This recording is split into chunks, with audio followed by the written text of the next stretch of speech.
É um texto muito precioso e hoje nós vamos apenas introduzir este livro. No entanto, nós vamos ler todo o livro porque é um livro pequeno e é bom que vocês possam ter o conteúdo já na mente, no coração, antes de nós introduzirmos este livro. Obadias fica entre Amós e Jonas. Às vezes é complicado de achar o Obadias, mas já está aí. Então vamos ler a palavra. Visão de Obadias. Assim diz o Senhor, Deus, a respeito de Edom. Temos ouvido as novas do Senhor. E às nações foi enviado um mensageiro que disse: levantai-vos e levantemo-nos contra Edom para a guerra. Eis que te fiz pequeno entre as nações, tu és muito desprezado. A soberba do teu coração te enganou, ó tu que habitas nas fendas das rochas, na tua alta morada, e dizes no teu coração: quem me deitará por terra? Se te remontares como águia e puseres o teu ninho entre as estrelas, de lá te derrubarei, diz o Senhor. Se viessem a ti ladrões ou roubadores de noite, como estás destruído, não fartariam o sol que lhes bastasse, não furtariam o sol que lhes bastasse. Se a ti viessem os vindimadores, não deixariam pelo menos alguns cachos, como foram rebuscados os bens de Esaú, como foram esquadrinhados os teus tesouros escondidos. Todos os teus aliados te levaram para fora dos teus limites. Os que gozam da tua paz te enganaram, prevaleceram contra ti. Os que comem o teu pão puseram armadilhas para teus pés. Não há em Edom entendimento. Não acontecerá naquele dia, diz o Senhor, que farei perecer os sábios de Edom e o entendimento do monte de Esaú. Os teus valentes, ó Temã, estarão atemorizados, para que do monte de Esaú seja cada um exterminado pela matança.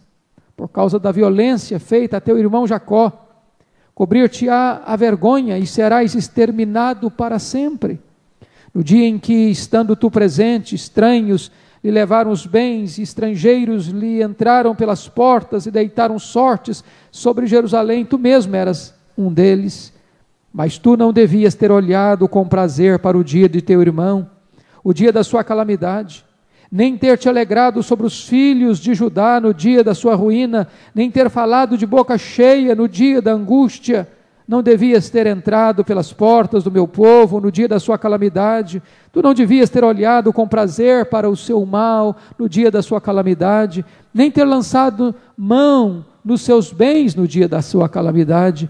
Não devias ter parado nas encruzilhadas para exterminares os que escapassem, nem ter entregado os que lhe restassem no dia da angústia, porque o dia do Senhor está prestes a vir sobre todas as nações. Como tu fizeste, assim se fará contigo. O teu mal feito tornará sobre a tua cabeça, porque como bebeste no meu santo monte, assim beberão de contínuo todas as nações. Beberão, sorverão e serão como se nunca tivessem sido. Mas no monte Sião haverá livramento, o monte será santo, e os da casa de Jacó possuirão as suas herdades. A casa de Jacó será fogo, e a casa de José chama, e a casa de Esaú restolho. Aqueles incendiarão a este e o consumirão, e ninguém mais restará da casa de Esaú, porque o Senhor o falou. Os de Neguebe possuirão o monte de Esaú, os da planície, aos filisteus, possuirão também os campos de Efraim e os campos de Samaria, e Benjamim possuirá a Gileade. Os cativos do exército dos filhos de Israel possuirão os cananeus até Sarepta, e os cativos de Jerusalém, que estão em Serefate, possuirão as cidades do sul. Salvadores hão de subir ao monte Sião, para julgarem o monte de Esaú, e o reino será do Senhor. Amém. Nós vamos meditar sobre o tema a saga de uma família e a amarga trajetória de um povo que nunca aprendeu a amar. Obadias é o menor livro do Antigo Testamento, com apenas 21 versículos, fazendo parte da coletânea que nós conhecemos dos profetas menores. É interessante que este livro e o livro de Naum são os livros do Antigo Testamento que nunca foram citados no Novo Testamento. Curioso é que ambos os livros, tanto Obadias quanto Naum, são profecias a nações estrangeiras. No caso de Obadias, a nação de Edom, e no caso de Naum, a nação da Assíria. Existem, na verdade, 3 dos 12 profetas menores que dirigem a sua profecia a nações estrangeiras. Obadias a Edom, Naum a Síria e Abacuque a Babilônia. Obadias é um nome muito comum em Israel. Pelo menos há 12 homens no Antigo Testamento chamados de Obadias. Alguns deles lidavam diretamente com o templo, mas possivelmente nenhum desses 12 é o autor deste livro. A palavra Obadias significa servo do Senhor, ou significa também adorador de Jeová, ou de Yahvé. Embora esse livro seja pequeno, e até mesmo menor do Antigo Testamento, e muito desconhecido, de certa forma, pelo povo de Deus, não significa, entretanto, que ele seja menos importante. Esse livro tem mensagens soleníssimas, lições grandiosas, alertas solenes que precisam ser ouvidos, juízos severos que precisam ser evitados. Mensagem urgente, oportuna para a família, para a igreja e para a nação. Hoje nós vamos olhar introdutoriamente este livro e vamos ter que retroceder ao livro de Gênesis, porque na verdade este livro nada mais é do que o reflexo de um grande erro de uma família piedosa. Este livro nada mais é do que o desdobramento dos grandes equívocos cometidos por Isaac e Rebeca. Se você perceber, o povo de Israel e o povo edomita nasceram de um mesmo ventre, tiveram um mesmo ancestral, vieram de Esaú e Jacó, respectivamente, os edomitas descendentes de Esaú e os israelitas descendentes de Jacó. Embora essas duas nações nasceram de um mesmo ventre, de uma mesma mãe, de um mesmo ancestral, embora eles fossem irmãos gêmeos, nações que deveriam ser gêmeas, irmãs gêmeas, estas nações, por inabilidade de Isaac e Rebeca, se transformam em ódio de 2 irmãos, que vai desaguar em ódio de 2 nações. E é por essa razão que 1500 anos depois desta mágoa gerada numa família piedosa, nós estamos lendo esse livro, onde há aqui uma avalanche de tragédias, porque lá atrás um problema foi criado e não foi devidamente resolvido. Eu queria, à guisa de introdução, chamar a sua atenção para 3 pontos. Primeiro, não subestime os pequenos problemas, eles podem se tornar um grande mal. Notem aqui, tudo começou quando Isaac se casa com Rebeca, e se casam por amor, se casam dentro de um ambiente de profunda piedade. E esse casal, entretanto, fica sem filhos durante 20 anos. Quando Isaac se casou, ele tinha 40 anos, sua mulher era estéril, e ele ora por ela 20 anos. Quando os filhos nascem, Isaac tem 60 anos. E Isaac ainda não tem maturidade para dirigir a sua família. Por que não? Porque diz a Escritura que eles cometeram o grave erro de ter preferência por um filho em detrimento do outro. Isaac amava Esaú, Rebeca tinha predileção por Jacó. Desta maneira, eles criaram os filhos não como amigos, mas como rivais. Não como parceiros, mas como opositores um do outro. E essa atitude irracional de ódio entre aqueles 2 irmãos vai se espalhar, se consolidar, se fortalecer na vida dessas 2 nações, os edomitas e os israelitas. Segundo ponto da nossa introdução. Uma grande bênção pode se transformar numa grande tragédia quando deixamos nossas vaidades pessoais nos dominar.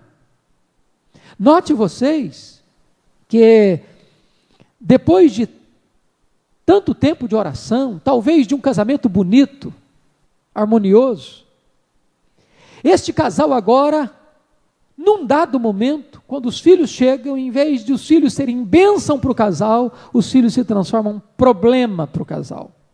Não que os filhos em si sejam problemas, mas por inabilidade, por imaturidade dos pais, esses filhos se transformam num grande problema para eles. De que maneira? É que eles tinham preferências, eles tinham predileções, e não tem nada mais grave do que isso. Agora, nós precisamos entender o que está por trás desse negócio aqui. Se você ler capítulo 26 de Gênesis, você vai notar que Isaac um dia cometeu um grave erro contra sua mulher, quando ele mentiu para o povo de uma cidade, dizendo que a sua mulher era sua irmã. Ele coloca a sua mulher na vitrine do desejo, e não fora a intervenção de Deus, a sua mulher teria sido abusada sexualmente pelo rei daquela cidade. E ele faz isso em nome do amor, num gesto egoísta, porque a sua função como marido era proteger a sua mulher, se preciso for, morrer pela sua mulher. E se você lê nas entrelinhas, a partir daí, não há mais diálogo entre Isaac e Rebeca. A partir daí, eles começam a revelar preferência, um por um filho, outro por outro filho, porque o diálogo havia morrido no meio do casal. Via de regra, quando falta diálogo entre marido e mulher, os filhos começam a sofrer as consequências. Quando o casal está desajustado, via de regra, se compensa a deficiência do casamento, concentrando-se num filho ou noutro. E aí, esses filhos, em vez de ser motivo de alegria e de prazer para os seus pais, começa a ser motivo de grande sofrimento para eles. Terceiro ponto, não tente mudar os desígnios de Deus, nem manipulá-los. Se você perceber, em Gênesis 25, 23, Deus havia dito a Rebeca e a Isaac que o filho mais novo dominaria o filho mais velho, que o filho mais velho serviria o filho mais moço, porque os dois filhos no ventre estavam em batalha. Aprove a Deus, por sua soberania e graça, sem nenhum mérito pessoal de Jacó, escolher Jacó para ser o instrumento de onde viria o Messias. Quando você lê Romanos 9, versículos 11 a 13, Paulo argumenta que não foi por mérito. Não é que Jacó era melhor que Esaú. Os dois não tinham nascido ainda, nem praticado nem o bem nem o mal, quando a eleição da graça prevaleceu. O que acontece?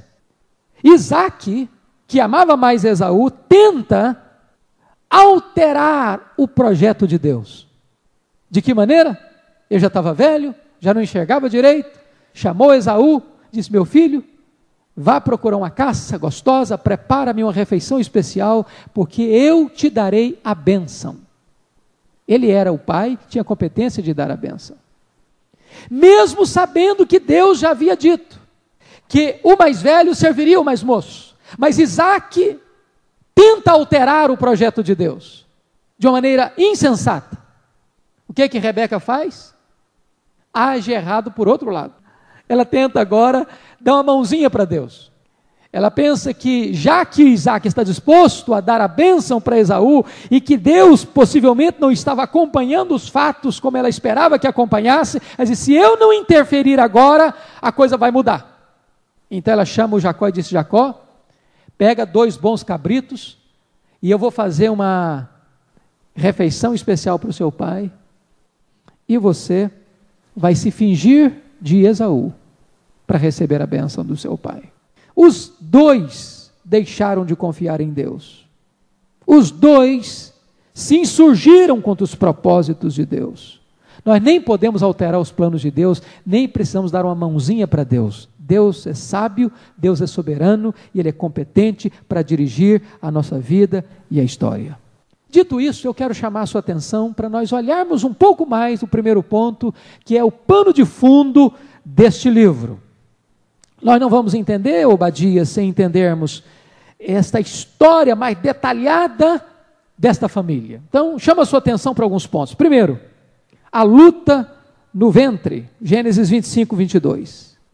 A luta entre israelitas e edomitas começou no ventre de Rebeca. O ventre de Rebeca foi o primeiro campo de batalha dessas duas nações. Foi aí que começa a surgir um fato que vai se tornando cada vez maior de inimizade. E se você perceber, quando Jacó nasce segurando no calcanhar do seu irmão. E esse conflito intrauterino tornou-se um conflito entre dois irmãos e mais tarde entre duas nações. Essa semente minúscula vai se transformar numa grande selva. Esse embate inconsciente vai se transformar num ódio deliberado. Essa batalha travada na escuridão do ventre apagou-lhes a luz do bom senso. Mitas e israelitas viveram praticamente 2000 anos em guerras constantes. Segundo lugar, o erro dos pais. Essa caça, como é que foi isso? A Deus, meu pai, foi Deus. Mente em nome de Deus. A voz é do Esaú, mas chega aqui para eu sentir o seu cheiro. A roupa era do Esaú, o pelo era dos cabritos. O Isaac, que não enxergava direito, pensou estar diante de Esaú e dá a bênção para Jacó, pensando que estava dando a bênção para Esaú. Uma mentira em nome de Deus. Quinto lugar, um ódio muito violento. Gênesis 27, 41 diz que imediatamente Esaú passou a odiar a Jacó e disse: vem logo os dias do luto do meu pai e eu matarei Jacó. Rebeca, ao saber dessa notícia, imediatamente toma as providências para despachar o seu filho para a casa do seu irmão Labão, com uma promessa: vá para lá, meu filho, por alguns dias e logo depois te chamarei de volta. Só um detalhe: o Jacó foi, não foi por alguns dias, foi por 20 anos. E quando Jacó voltou, a Rebeca já estava morta. Note o que isso gerou. Isso gerou mais tensão, mais solidão, mais angústia, mais separação entre o casal e entre os filhos. Sexto lugar, uma hostilidade que nunca cessou. Aí diz a Bíblia que até que quando Jacó volta, depois de 20 anos, com muito medo, desesperado até pelo encontro com seu irmão Esaú, porque havia uma promessa de matá-lo, diz a Bíblia que o Jacó fica no Val do Jaboque, Deus luta com ele, transforma a vida dele, e naquele momento Deus patrocina um encontro desses dois irmãos, eles se perdoam, eles se abraçam, eles se beijam, mas não vivem juntos. Diz a Bíblia que Esaú vai para o Monte Seir, lá nas margens do Mar Vermelho. É por isso que Edom significa vermelho, por duas razões. Primeiro, por causa do guisado vermelho que ele pagou tão caro. E segundo, porque essas montanhas, as margens do Mar Vermelho, o nome Mar Vermelho é exatamente por causa das montanhas que ao bater o sol, elas têm uma coloração fortemente vermelha. Daí Edom passou a ser vermelho, significar vermelho. E ele foi morar nessa região. Mas esse ódio começa a se perpetuar, porque você nota que depois o povo, os descendentes de Jacó, vão para o Egito, passam lá 430 anos, depois Deus os liberta, e eles estão indo pelo deserto e precisam passar pelo território de Edom. Deus disse para Moisés: Moisés, vocês têm que tratar os edomitas como irmãos, vocês não podem guerrear contra eles, eles são irmãos. Eram mesmo, filhos de um mesmo pai, de uma mesma mãe, de um mesmo ventre. Mas o que é que acontece? Está em Deuteronômio, capítulo 23, 7 e 8. E aí Moisés obedeceu, sem declarar guerra. Quando Moisés pede para passar no território, ele disse: não, aqui vocês não passam.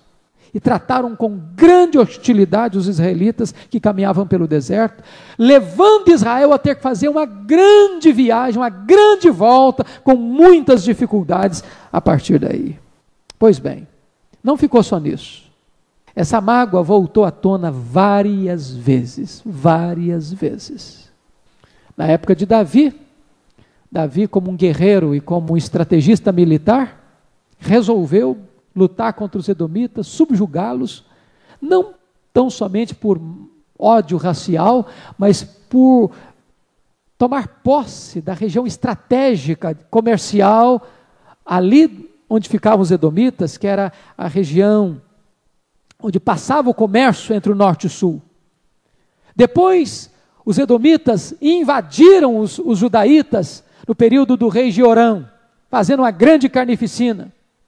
Amós tem que denunciar os pecados de Edom, dizendo de forma muito severa que o ódio deles não cessava de despedaçar. Ou seja, o ódio de Edom por Judá nunca acabou, nunca cessou. Era um povo que vivia maquinando mal, sempre buscando vingança, sempre buscando retaliação. Você se lembra, por exemplo, na época do rei Josafá, no século nono, oitavo, como Edom se aliou aos amonitas e moabitas para invadir Judá. E Josafá fica desesperado e chama o povo para orar e jejuar. E então, quando aquela luta é travada, Deus desbaratou esses 3 aliados contra Judá. Mas o ponto é que agora vai culminar na queda de Jerusalém. 586, Nabucodonosor entrincheira Jerusalém. O que acontece? Edom fica do lado da Babilônia, como parceira da Babilônia, para ajudar a atacar a Judá. Em vez de ser solidária, em vez de ajudar o seu irmão, diz a Bíblia que Edom começa a partilhar do mesmo projeto da Babilônia. Os que tentam fugir, os edomitas vão lá e matam. Os que tentam buscar refúgio, eles entregam para os soldados da Babilônia. E desta maneira, aquele povo que foi para a Babilônia, chega lá na Babilônia, você conhece esse texto, do Salmo 137, versículo 7. Eles estão lá às margens dos rios da Babilônia, fazendo uma oração imprecatória. E nesta oração diz: lembrai-vos, Senhor, dos filhos de Edom. Quando eles diziam, quando os babilônios nos atacavam: arrasai, arrasai, arrasai Jerusalém, desde os seus fundamentos. Eles estavam vibrando, eles estavam felizes da vida, porque Jerusalém estava sendo destruída. Essa inimizade se agrava a partir daí. Se você perceber, logo depois desta invasão da Babilônia em 586, Edom é saqueado, é despojado da sua região, da sua cidade fortificada, e eles vão se refugiar exatamente na região sul da Palestina, perto do deserto Negueb. É por isso que você vai perceber que quando Neemias volta para Jerusalém para restaurar a cidade, você vai encontrar os edomitas na figura dos arábios, porque foram os árabes que conquistaram Edom, e eles agora já estavam se misturando, e logo em seguida, depois que se mudaram para o sul da Palestina, eles receberam um outro nome, aquela região passou a ser chamada de Idumeia, de onde vem a palavra Idumeu. No século II, João Hircano domina os idumeus, força-os a se circuncidarem, força-os a se fazerem judeus, pelo menos externamente, e quando chega por volta do ano 63, os romanos conquistam a Palestina, e a partir daí uma família idumeia vai assumir o comando sobre a Palestina, porque no ano 37 a.C., Herodes o Grande é nomeado e coroado rei dos judeus. Herodes era da família idumeia, ele era um descendente direto de Esaú, ele era um edomita. Note você então, em sétimo lugar, que essa inimizade se estende até a última geração edomita. Por quê? Porque você vai notar agora que o Novo Testamento abre e você tem um rei idumeu, edomita, dominando os judeus. Qual a atitude dele? Mandar matar as crianças para tentar com isso eliminar Jesus. Ele morreu, o que vai acontecer? Herodes Antipas governa a Galileia. Quem é esse Herodes Antipas? O rei Herodes que mandou matar João Batista. que quis impedir Jesus de pregar na região, e Jesus mandou um recadinho para ele: vai dizer para essa raposa que eu vou pregar, que eu vou fazer a obra. Esse mesmo Herodes foi Herodes a quem Pilatos mandou Jesus, na época do seu julgamento, e que escarneceu de Jesus, porque queria que Jesus fizesse um milagre, para ele assistir. Jesus não abriu a boca, ele escarneceu de Jesus e o devolveu a Pilatos. Terceiro Herodes da Bíblia, o Herodes Agripa I. Esse Herodes Agripa I foi o homem que mandou matar o apóstolo Tiago, irmão de João, e mandou prender Pedro para matá-lo depois da Páscoa. E ao ser ovacionado por uma multidão, não dando glória a Deus, morreu comido de vermes diante da sua plateia. O último personagem desta família, Herodes Agripa II, que também era casado com a sua própria irmã Berenice. Está lá em Atos 26. E Deus põe diante dele o maior pregador de todos os tempos, o apóstolo Paulo. E Paulo dá o seu testemunho diante dele, e quando termina de pregar, Paulo faz o apelo: acreditas, ó rei Agripa, nos profetas? Bem sei que acreditas. E ele sai pela tangente como um genuíno herodiano, diz: por pouco, Paulo, me persuades a me tornar um cristão. Chega o ano 70, Tito Vespasiano invade Jerusalém, arrasa com a cidade, dispersa os judeus, e na destruição de Jerusalém, os edomitas são eliminados da história. Passaram 2000 anos sem que essa mágoa fosse resolvida. O livro de Obadias revela para nós esta saga. Vamos ao segundo ponto. O autor do livro. Você não sabe a família de Obadias, não sabemos nada sobre a família dele, não sabemos nada sobre o pai dele, não sabemos nada sobre a cidade dele, e também não sabemos nada sobre a ocupação dele. A única coisa que nós sabemos de Obadias é que ele era um servo do Senhor, adorador de Yahvé, conforme o seu nome significa, possivelmente então oriundo de uma família piedosa, filho de pais piedosos. A data desse livro, tão pequeno, é o assunto de maior debate acerca desse livro. O assunto ainda está em aberto. Você não encontra consenso entre os estudiosos da Bíblia acerca de quando esse livro foi escrito. Por quê? Porque existiram várias invasões contra Judá.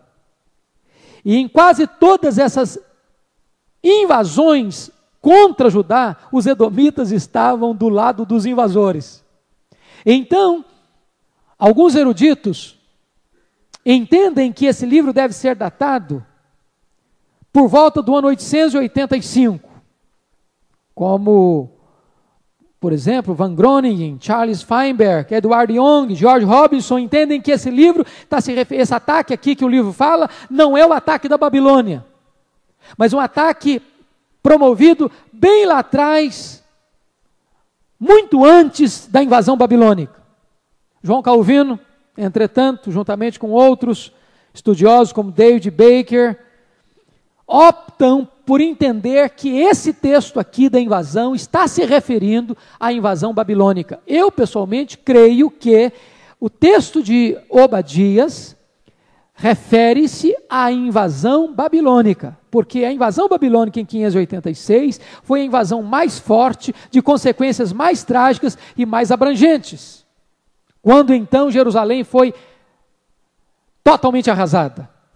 Você se lembra, no relato de Neemias, capítulo 1, como a cidade havia ficado. Alguns mortos à espada, Lamentações de Jeremias chega a dizer que os que morreram à espada foram mais felizes do que os que morreram de fome, porque antes de destruir a cidade, Nabucodonosor cercou a cidade, não permitindo entrada de alimento, nem de proteção. Então o povo começou a passar fome, morrer de fome, a ponto de algumas mães comerem os seus próprios filhos. Quando Nabucodonosor invade a cidade, então a cidade já não tinha resistência nenhuma. Ele passa o fio da espada a quem lhe interessa, arrasa completamente o templo, destrói, incendeia a cidade, leva tantos outros para o cativeiro, e os que restaram, os que ficaram, diz Neemias capítulo 1, que ficaram com os muros quebrados, as portas queimadas, debaixo de grande miséria, debaixo de muito opróbrio e de muitos inimigos ao redor. Então a situação era de calamidade, e eu penso que este registro que nós lemos hoje combina muito melhor com a invasão babilônica, até porque quando você lê o Salmo 137, versículo 7, também combina mais com esse relato, porque os que foram deportados para a Babilônia, estão lá na Babilônia, fazendo uma oração imprecatória para Deus se lembrar dos filhos de Edom, quando gritavam para os caldeus, arrasai-a, arrasai-a, até os fundamentos. Então penso eu que a melhor forma de entender esse livro é datá-lo desse período, da época da invasão Babilônia. Muito bem, vamos olhar o último ponto, que são o propósito e a teologia do livro. Se você notar, 3 coisas chamam a atenção nesse livro. Primeiro, a inspiração divina. Segundo, o julgamento divino. E terceiro, o reino divino. Há 3 coisas importantes aí. Por 4 vezes, Obadias vai dizer que ele recebeu essa profecia de Deus, ele recebeu essa visão de Deus, ele não criou essa visão, ele não entregou uma mensagem de moto próprio, de vontade própria, o que ele está entregando foi o que Deus lhe transmitiu. Segunda coisa, o livro todo é um julgamento divino a Edom, mas não só a Edom, Edom aqui é um símbolo do julgamento de Deus às nações que se insurgem contra Deus e contra o seu povo. E finalmente, o reino divino. Você vai perceber que o final dessa profecia é apoteótica. Por quê? Porque os reinos todos que se levantam contra Deus e contra o povo de Deus vão cair. E o texto termina, e o reino será do Senhor. Todos os reinos têm os pés de barro, mas o reino de Deus prevalece sobre todos eles. Dito isso, eu chamo a sua atenção para destacar aqui alguns propósitos importantes desse livro. Primeiro, mostrar que Deus tem zelo pelo povo da sua aliança. Irmãos, isso é tão bonito. É uma das doutrinas mais lindas da Bíblia, a doutrina da aliança. Deus firmou conosco uma aliança, de ser o nosso Deus e nós sermos o seu povo. Deus é fiel à sua aliança, ainda que nós sejamos infiéis. Mesmo quando nós pecamos contra Deus, Deus não cessa de nos amar, e de nos buscar, e de nos restaurar. Claro que quando a Babilônia invadiu Judá porque Judá pecou contra Deus. Na verdade, não foi Nabucodonosor que invadiu Jerusalém, foi Deus que entregou Jerusalém nas mãos de Nabucodonosor. Mas o fato de Deus estar disciplinando Jerusalém e Judá de maneira tão dolorosa, não significa que Deus cessou de amar esse povo, ou que Deus tenha desistido desse povo. A aliança de Deus permanece com esse povo. O povo de Judá estava sendo arrasado, enquanto a Babilônia, com mão de ferro, saqueava, matava, espoliava, deportava. Edom se ajunta com a truculenta Babilônia para oprimir o povo de Judá. Mas o que vai acontecer? Os invasores se sentem fortes, inexpugnáveis, tripudiando sobre a frágil cidade de Jerusalém, mas os acontecimentos vão tomar um novo rumo. Um novo rumo. Os poderosos vão descer do alto da pirâmide para a base da pirâmide. E os que estavam prostrados no chão vão fazer uma viagem rumo ao topo da pirâmide. Deus restaura Judá, mas Deus não restaura nem Babilônia, nem Edom, no seu fracasso e na sua queda. Isso é maravilhoso, queridos. E preste atenção nisso. Deus não nos restaura porque nós sejamos melhores do que qualquer outro povo. Israel não foi escolhido porque era um povo mais forte, nem porque era um povo mais sábio, nem porque era um povo mais santo. Israel foi escolhido porque Deus, na sua soberania, resolveu amar este povo. Porque Deus amou você e a mim, eu não sei.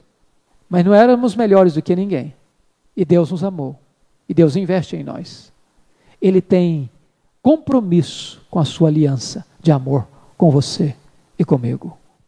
Segunda verdade, segunda lição, propósito deste livro: mostrar que o orgulho precede a ruína. O que está acontecendo no livro de Obadias?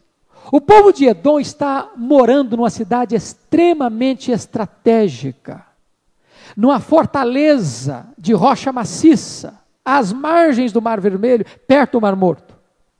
Essa rocha era tão alta que parte dela chegava a mais de 1000 metros de altura. Para entrar na cidade de Sela, que mais tarde, depois de conquistada pelos nabateus, foi chamada de Petra, um nome talvez mais próprio, só existia uma entrada para essa cidade, onde apenas 2 cavaleiros podiam entrar, parelhados, nada mais. Então eles pensavam o seguinte: nós nunca vamos ser dominados, ninguém vai conseguir nos atingir, nós estamos incrustados na fenda de uma rocha, nas alturas inalcançáveis. E eles tinham orgulho por isso. Por ali passavam as grandes caravanas do comércio na rota norte-sul, e eles então enchiam os seus cofres e os seus corações também de orgulho. E aí Deus disse para eles, no versículo 4 de Abacuque: ainda, Edom, que tu coloques o teu ninho entre as estrelas, de lá eu te derrubarei, diz o Senhor. Na verdade, a soberba é a antessala do fracasso. Onde a soberba entra, a derrota já está decretada. Deus derrubou Edom, Deus derrubou a Babilônia, e Deus está mostrando com isso que a arrogância constrói estradas para a derrota e para o fracasso. Terceira lição desse texto: mostrar que ninguém está seguro escarnecendo dos princípios de Deus. Queridos irmãos, por que é que Edom caiu? Edom caiu exatamente porque recusou-se a tratar o seu irmão com amor. Ao contrário, tratou-o com ódio, com animosidade, com truculência. E, sobretudo, a questão não é nem a guerra, irmãos, porque aquela época era uma época em que os povos guerreavam entre si. O ponto que Abadias trabalha é que Edom aproveitou um momento de fraqueza do seu irmão, quando o seu irmão estava sendo pilhado, espoliado, atacado, e ele aproveitou esse momento de fraqueza do povo israelita para se colocar do lado do saqueador, para tripudiar ainda mais sobre o seu irmão. Esse gesto provoca a ira de Deus, provoca desastre na terra e juízo no céu. Deus disse: chega, basta. Você lê a linguagem de Amós: 3 transgressões, na 4ª, não aguento mais, chega, encheu o cálice, chegou ao ponto máximo. Há um momento, irmãos, muito sério na vida de uma pessoa, na família de alguém, ou de um povo, ou de uma nação, quando Deus diz assim: basta, chega. É o cálice que transborda. No exato momento em que Edom entra naquela guerra para massacrar os pobres judeus que tentavam escapar, pilhando, matando e entregando os judeus que tentavam escapar nas mãos de Nabucodonosor e seus soldados, Deus lavrou a sentença de derrota de Edom. E não tardou para que Edom caísse nas mãos dos nabateus e fosse completamente destruído. 4ª lição: mostrar que aqueles que semeiam o mal colhem o mal. Esse é um ponto fortíssimo, irmãos. E veja que o mal não é recebido daquele que foi vitimado. A Bíblia diz que Deus é o vingador. Às vezes você não recebe o mal daquela pessoa a quem você fez o mal. Quando a Bíblia fala de vingança, não está falando dessa vingança horizontal, lateral. Está falando de uma vingança justa, que vem do céu, que vem de Deus. Por isso Deus disse: o teu mal feito cairá sobre a tua própria cabeça. Aquilo que você semeou é aquilo que você exatamente vai colher. Ainda, veja bem, 5ª lição: mostrar que o povo de Deus, mesmo sendo humilhado, agora triunfará. Que coisa preciosa, queridos. Quem olhasse para Judá, no dia que a Babilônia estava invadindo e saqueando, quem olhasse para os edomitas dando pulos de alegria e gritando freneticamente: arrasai, arrasai, arrasai até os fundamentos, podia estar pensando o seguinte: Edom acabou de ajudar a Babilônia a botar uma pá de cal sobre os israelitas, eles estão liquidados, eles estão arrasados, eles estão destruídos, não há mais chance deles se recuperarem. Mas há um ponto aqui. O povo de Deus pode ser até humilhado, pode estar prostrado no chão, mas o povo de Deus será levantado pelo próprio Deus. Houve um dia, depois de um amargo cativeiro, que Deus disse: chega de cativeiro, Eu vou abrir as portas da prisão, vou arrebentar as cadeias da opressão e vou devolver o meu povo à sua terra. E Deus restaurou aquele povo e o levantou de novo, depois de tanto tempo de castigo, de disciplina e de opressão. Sexta lição e penúltima lição: mostrar que o reino de Deus triunfará sobre todos os reinos do mundo. O livro do profeta Obadias é um livro messiânico. E se você perceber, todos os reinos do mundo têm os pés de barro, todos. Foi assim com o Egito, foi assim com a Síria, foi assim com a Babilônia, foi assim com o Império Medo-Persa, foi assim com o Império Grego, foi assim com o Império Romano, foram assim com outros impérios do mundo, e será assim com os grandes dominadores da atualidade, grandes impérios econômicos da atualidade. Todos eles hão de cair, porque todos eles têm os pés de barro. Mas diz a Bíblia que há um reino que jamais será destruído, que este reino vai dominar o mundo inteiro, na linguagem de Abacuque, como as águas cobrem o mar. Na linguagem de Daniel, vai ser como uma pedra não lavrada por mãos, que vem rolando e vem debulhando todos os reinos do mundo, tornando-os pó, e esta pedra vai dominar e encher o mundo inteiro.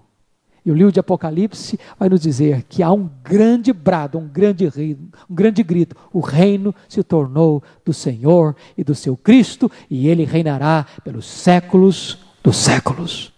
O livro de Obadias termina dizendo: e o reino será do Senhor. Finalmente, este livro foi escrito para mostrar que a história está rigorosamente nas mãos de Deus. Os edomitas pensaram que era a Babilônia, a senhora do mundo, que estava com as rédeas da história nas mãos. Por isso, se uniram ao lado errado. Mas quem estava com as rédeas nas mãos não era a Babilônia e nem Edom. As rédeas da história estão nas mãos do Deus vivo. Ele está sentado na sala de comando do universo. E ele dirige as nações. E ele dirige os povos. Ele dirige a igreja, e ele dirige a sua vida e a minha vida. Não há acaso, não há determinismo, não há coincidência. Existe sim uma providência soberana, sábia e amorosa. E o final da história é a vitória de Deus e do seu Cristo. O final da história é a vitória da igreja do Deus vivo. E nós fazemos parte desta bendita história. Que Deus nos abençoe. Amém.